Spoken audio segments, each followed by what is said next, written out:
Good evening, everyone. This is Lance Pugmire from FightHype. Just got done watching a pretty powerful 14-minute long video by Manny Pacquiao in which the 8 division champion announced his retirement from boxing. Manny Pacquiao obviously is headed toward a run for the presidency of the Philippines. He is expected to formally announce that to his countrymen in early October.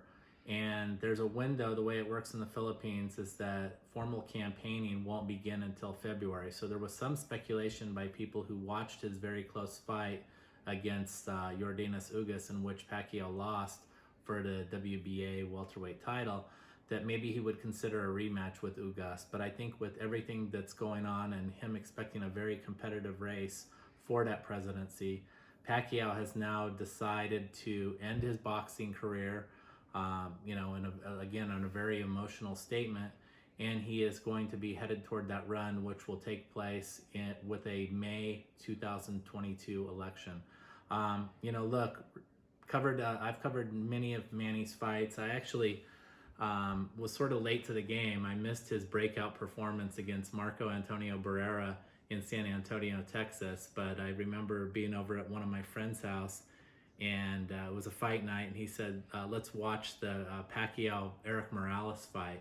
And I was like, who's this Pacquiao guy? Well, we suddenly saw how talented he was. I mean, this is a guy who could throw lightning fast punches in all directions. And because of that ability and because of his obsessive work ethic in Hollywood's Wild Card Boxing Club, Manny Pacquiao became a first of his kind 8 division world champion. I mean, it's never been done before in boxing. And beyond that, I don't know that we've, short of the spirit and the energy of Muhammad Ali, Manny Pacquiao's ever-present smile, even through the rigors of training and walking in, in the very nervous moments into the ring, he always had that ever-present smile on his face.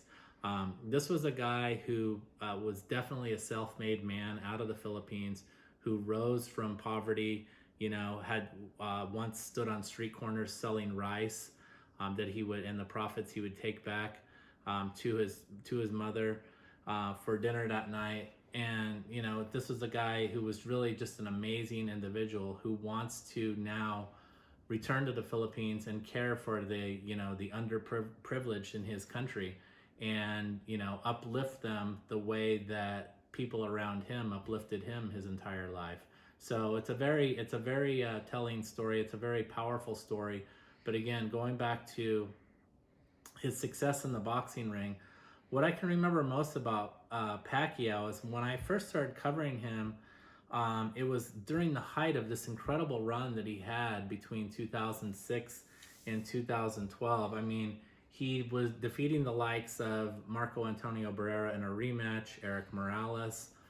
Remember, he retired Oscar De La Hoya in 2008 on his stool. The vicious second-round knockout of Ricky Hatton that has to go down as one of the most incredible knockouts in boxing history. And then defeating the likes of, his fierce rival, Juan Manuel Marquez, and Puerto Rico's great Hall of Fame fighter, Miguel Cotto. I mean, it was a stirring, incredible run that, we really haven't seen that ever in boxing history of what Manny Pacquiao did during that era where he was at his peak. Obviously, this is a guy who had difficulty. I mean, look, I remember going into his dressing room after he weighed in for his 4th fight against Juan Manuel Marquez, and we had seen some highlight footage of Marquez looking, bigger and stronger than ever and training in Mexico. And I remember seeing a video of like a cannonball shot that Marquez had delivered to one of his sparring partners and just leveled the guy to the ground.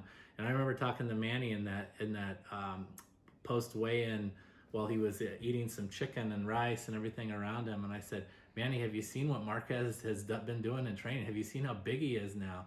And he says, oh, Lance, I'm not worried about that. I've been through 3 fights with him. He's never knocked me down. And it's true, but as we know, it was a vicious knockout loss that he had to Juan Manuel Marquez. And honestly, it was a knockout loss that most fighters would never recover from, except for Manny Pacquiao. I mean, this is a guy who got off the canvas, won some fights against Tim Bradley, ended up getting the participating in the richest prize fight of all time against Floyd Mayweather Jr. And unfortunately for Pacquiao, yes, he was beat in that fight, but he also was laboring through a sore left shoulder that he injured in training. And I think that's one of the great regrets that we'll have in boxing, that we never got to see those two guys fight both truly healthy and both truly at their peak. If they had fought like around 2010, 2011, that would have been incredible. Unfortunately, that never happened, but it was still, I remember that night, 2015, with each of those guys bouncing in their respective corners, getting ready to fight in the ring. It was an amazing moment, one that I will never forget. And all of my veteran boxing scribes that I sit next to will never forget as well, because it was just a moment that was so loaded with so much anticipation. Props to Floyd Mayweather for winning that fight and remaining undefeated, but Manny Pacquiao just kept going. Even after that loss, he returns to knock down Keith Thurman in the first round of their fight and became the oldest welterweight champion in history, before again deciding to return to the ring against, of all the guys that he could have picked, he never wanted the soft touch. He said, bring on undefeated welterweight champion Errol Spence Jr. of Texas. Spence unfortunately suffered an eye injury, or an eye injury was found right before that fight, and that forced the change of opponent to the complicated, very motivated, very sophisticated boxer Yordenis Ugas, who won that victory over Pacquiao, just a few months ago. And at that point, I remember I returned over to Pacquiao's house in Los Angeles. He had me in for what I think was one of his last interviews that he gave to U.S. writers. And he told me, look, Ugas was one of the weakest opponents I ever lost to. And when he said that to me, a little part of me said, like, this could be it for Manny, because if he feels like he's losing to one of his weakest opponents ever, he has to have some acknowledgement of his age. I mean, we saw an older Pacquiao. We saw a Pacquiao whose mind really was elsewhere. He really does want to give it his all in serving as the leader of the Philippines. And now he is definitely headed toward that opportunity. He had some, on his statement tonight, he said, I never thought this day would come. But he said, boxing gave me courage. It gave me courage to change my life. And now I want to, in my political role, be able to change more lives. So Manny Pacquiao, a great career ends tonight. It was an amazing time to cover, and we wish him best in his pursuit of the Philippines presidency.